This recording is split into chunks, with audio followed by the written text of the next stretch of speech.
திருச்சிற்றம்பலம். தினமொரு மந்திரம். திருமந்திரம். திருமூலதேவநாயனார் அருளிச் செய்த திருமந்திர பாடல் மற்றும் அதன் விளக்கமும்.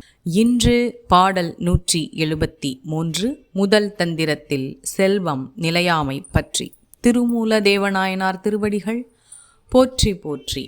மகிழ்கின்ற செல்வமும் மாடும் உடனே கவிழ்கின்ற நீர்மிசை செல்லும் கலம்போல் அவிழ்கின்ற ஆக்கைக்கோர் வீடு பேராக சிமிழொன்று வைத்தமை தேர்ந்தறியாரே.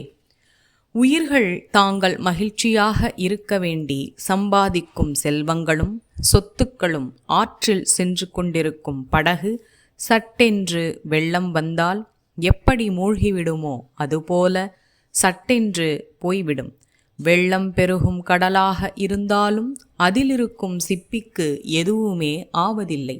அதுபோலவே அழிந்து போகின்ற இந்த உடலுக்கு உள்ளேயே என்றும் நிலைத்திருக்கும் முக்தியை அடையும் வழியாக ஒரு சிமிழை, இந்த இடத்தில் சிமிழ் என்பது குண்டலினி சக்தி, இறைவன் வைத்திருப்பதை எவரும் ஆராய்ந்து பார்த்து அறிந்து கொள்வதே இல்லை.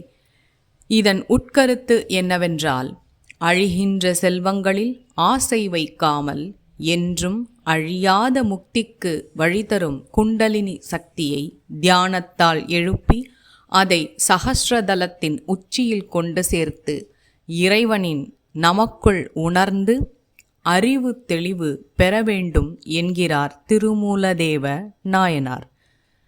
திருச்சிற்றம்பலம். இந்த 3000 திருமந்திரத்தினையும் ஓத குருவருளும் திருவருளும் துணை நிற்கட்டும். எம்பெருமானின் திருவருள் உங்கள் வாழ்வில் பரிபூரணமாக நிறைந்திருக்கட்டும்.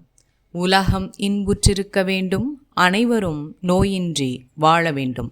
அரண் நாமம் சூழ்க, வையகமும் துயர் தீர்கவே. திருச்சிற்றம்பலம்.